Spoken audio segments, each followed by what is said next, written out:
పెట్టేసిన. ఆయన ఫోన్ చేసిన ఒక 15 నిమిషాల కరీంనగర్ స్టేషన్లో అయితే ఉంటుంది బండి అనేసి అన్నాడు. ప్రజెంట్ 5:47 అవుతుంది.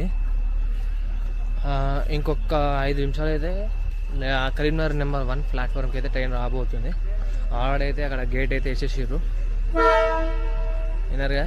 ఇదే మన ట్రైన్ వచ్చేది ఇప్పుడు చూస్తారు కదా. లాస్ట్కి ఉంటుంది మన జనరల్. ఇలా ఇక్కడ ఫస్ట్ ఒకటి ఉంటుంది జనరల్, దాంట్లో సెకండ్ లాస్ట్కి ఉంటుంది జనరల్. సీట్లు అయితే దొరికేసాయి. సీట్లు అయితే దొరికేసినాయి. ఇక మన వాళ్ళు వచ్చుడే లేట్ అంతే. 10 మెంబర్స్ 10 మెంబర్స్ ప్రతి ఒక్కరికి 10 మెంబర్స్ అని చెప్తున్నా. ఉండేదే 6 మంది. ఎవరిని వస్తే దాంట్లో ఇచ్చేవారు. అట్లా జరుగురా బాబు నువ్వు ఒక